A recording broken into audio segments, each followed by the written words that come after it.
Os pacientes que sofrem um acidente vascular cerebral, o derrame, precisam passar por um longo processo de recuperação que envolve tratamento físico e psicológico.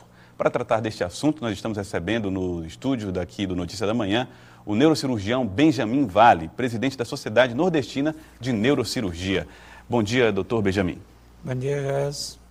Bom, doutor, eu quero convidar o senhor a acompanhar conosco uma matéria que foi feita pela Gorete Santos, que mostra que os pacientes que sofrem com as sequelas de um acidente vascular cerebral têm grande chance de sofrer depressão. Uma pesquisa mostra que 90% desses pacientes acaba necessitando de apoio psicológico durante o tratamento. Quem olha para Ana Cláudia se surpreende ao saber por que a jovem precisa fazer fisioterapia 6 vezes por semana. Ana Cláudia tem 22 anos e há 10 meses viu sua vida mudar completamente por causa do AVC. Vai fazer 1 ano agora, dia 28 de julho. Eu estava voltando do curso de inglês e aí senti uma dormência na minha mão direita, mas aí passageiro, né? Até que quando eu fui dormir, tipo umas 11h30, eu não senti mais o lado direito, não senti mais minha perna nem meu braço direito. Aí fui para o hospital imediatamente. A doença teria sido provocada pela junção de um problema cardíaco e o uso da pílula anticoncepcional. Estudante de medicina, Ana Cláudia teve que trancar por 6 meses a faculdade e aprender a usar a mão esquerda para tudo o que antes fazia com a direita. Eu tive que reaprender a fazer as coisas, eu tive que reaprender a escovar o cabelo, a escovar os dentes, a escrever. Então mudou bastante coisa. O número de pessoas atingidas pelo AVC é bem maior do que se imagina. Só aqui no CI já foram atendidas cerca de 400 pessoas desde a fundação há 3 anos. E os especialistas são unânimes em dizer: quanto mais cedo a procura pela fisioterapia, melhores são os resultados, como fez Ana Cláudia. Ana Cláudia passou mais de 1 mês sem andar. Cada passo dado é uma vitória. E com a ajuda da fisioterapia, já recuperou movimentos do braço e se esforça para progredir com a mão direita. Essa fisioterapeuta explica que o avanço depende de um conjunto de fatores. Quanto mais cedo o paciente procurar um centro de reabilitação, uma clínica de fisioterapia, o resultado vai ser melhor. Então depende também da motivação do paciente, da família, ajudar o paciente em si, e o grau de lesão do paciente. Segundo uma pesquisa no Piauí, para cada grupo de 100 mil habitantes, 45 pessoas morrem de AVC por ano. É o dobro da média nacional, que é de 20 para cada grupo de 100 mil. E também é quase 2 vezes o número de mortes provocadas por infarto, que é de 25 pessoas para cada 100 mil. O neurocirurgião Marcos Sabri alerta que outro grande problema provocado pelo AVC é a depressão, que chega a atingir 90% dos pacientes no primeiro mês após o problema e permanece em cerca de 50% a 70% dessas pessoas. É preciso que o médico esteja atento, a família esteja atenta, para que a gente possa tratar, além da patologia primária, a depressão. Repito, muitas vezes a qualidade de vida é mais comprometida pela depressão em si do que pela patologia primária. Tá, então, a gente viu aí alguns dados, doutor Benjamin, do neurologista aí, Marcos Sabri, falando a respeito dessa importância do acompanhamento psicológico nesse processo lento de recuperação. Essa depressão atrapalha em que níveis esse trabalho de recuperação do paciente?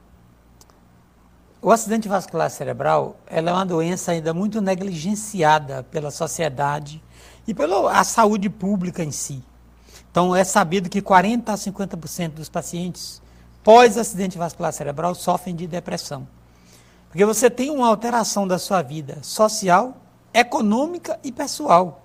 Então, você tem danos de toda a sua estrutura familiar, de trabalho, econômica e a sua vida pessoal. Você passa a depender de outras pessoas para fazer as suas atividades, até as atividades fisiológicas. E isso leva a grande maioria dos pacientes à depressão. Aí tem a importância, o tratamento do acidente vascular cerebral, ele começa na prevenção. O que nós precisamos fazer é desenvolver a cadeia de tratamento do acidente vascular cerebral, que envolve a prevenção, o diagnóstico, o tratamento, a reabilitação e a reinserção desses pacientes na sociedade, a inclusão. Eu fico muito satisfeito em ver essa reportagem no CI, que é uma entidade administrada pela Associação Reabilitar, que é uma entidade sem fins lucrativos, ao qual um grupo de piauienses fazem parte desse projeto voluntariamente. Essa reinserção é que vai combater essa depressão? A depressão, qualquer pessoa, quando sai do seu ritmo de vida normal, a tendência natural é ficar muito pensativa, ociosa, na tentativa de que só pensa que ficou inútil. E isso é necessário uma reabilitação. A reabilitação do acidente vascular cerebral não envolve só a fisioterapia, isso é um conceito errôneo. A reabilitação envolve terapia, a fisioterapia, a reabilitação com terapeuta ocupacional, a psicoterapia, a musicoterapia, a hidroterapia, é todo um auxílio de uma conjuntura. E isso hoje é possível se fazer no Piauí, no CI. Uhum. Agora, doutor, nós temos alguns dados nessa matéria da Goretti que chamam a nossa atenção. Um deles é a possibilidade do anticoncepcional combinado com outros fatores provocarem o acidente vascular cerebral. Esse risco é alto, doutor? É sabido que as mulheres portadoras de enxaqueca, com o uso de anticoncepcional contínuo, de longa duração, estão mais propensas a ter um acidente vascular cerebral por um fechamento dos seios de drenagem do cérebro, que a gente chama de trombose venosa. E isso leva a uma maior incidência de acidente vascular cerebral. Esse tipo de lesão, ela se manifesta pela dificuldade do sangue sair do cérebro. Ele entra e não consegue sair e acaba fazendo um extravasamento, aí sangra. Então, vários fatores de risco associados ao anticoncepcional, quem tem trombofilia, fatores trombofílicos predisponentes a isso, associado ao anticoncepcional, pode aumentar a incidência de acidente vascular cerebral. Os pacientes que já tiveram AVC tendem a ter novamente, e se houver depressão depois desse primeiro AVC, existe um risco maior ainda ou não? Eu não tenho dados afirmativos com relação à depressão, mas um dos fatores de risco para o AVC é o AVC primário. O paciente que teve um AVC tem mais chance de ter um segundo AVC do que o paciente rígido, mesmo com os fatores de risco. Porque quando você tem um acidente vascular cerebral, você tem o desencadeamento dos fatores de risco. E isso, se você não trata a patologia de base, a causa do AVC, você está predisponente a ter outro AVC. Doutor, perguntas que chegam dos telespectadores. Até que ponto é verdade ou mito que o azeite de oliva combate o infarto, o derrame e fortalece as artérias? O azeite de oliva tem os componentes do ômega 3. E quando usado adequadamente, existem trabalhos que provam que isso diminui a incidência do acidente vascular cerebral e do infarto agudo do miocárdio, porque ele diminui os fatores de risco para isso. E um deles é o colesterol, que é um dos grandes vilões do acidente vascular cerebral, é o colesterol alto e a hipertensão arterial sistêmica, que é a doença ateromatose, que é o colesterol alto, a dislipidemia.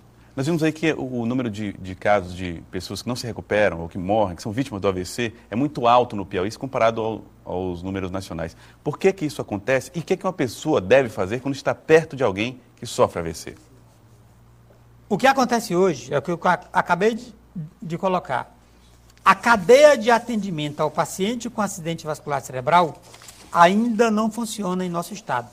Aumentou-se o diagnóstico, mas a cadeia de atendimento, desde o pré-hospitalar até a chegada no hospital, posteriormente o atendimento pela equipe médica no hospital, a sequência de clínico na terapia intensiva e a reabilitação ainda é muito falha.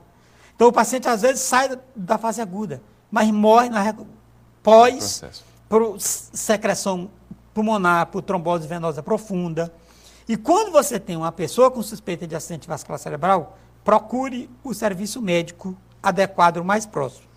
Doutor, eu queria que o senhor encerrasse essa conversa com o senhor, pedindo que o senhor fizesse essa convocação aí ao Congresso Nordestino de Neurocirurgia, que começa nesta quarta-feira, doutor. O Congresso Nordestino de Neurocirurgia é um grande evento para a cidade de Teresina. Aumentará o capital social de conhecimento dessa cidade, que tanto luta para se fazer um patrimônio social pela educação.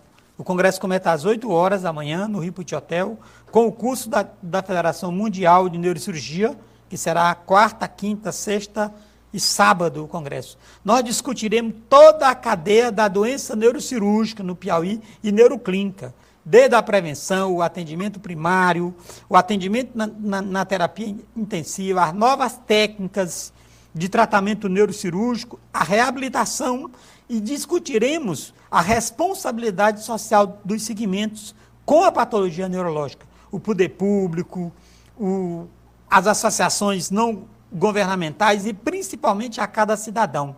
Qualquer projeto no mundo só dá certo no momento em que você envolve a sociedade. Nós conversamos com o neurocirurgião Benjamin Vale. Doutor Benjamin, muito obrigado pela sua participação aqui no Notícia da Manhã. Nós é que agradecemos, estaremos sempre à disposição e convocaremos os médicos do Piauí para o Congresso Nordestino de Neurocirurgia.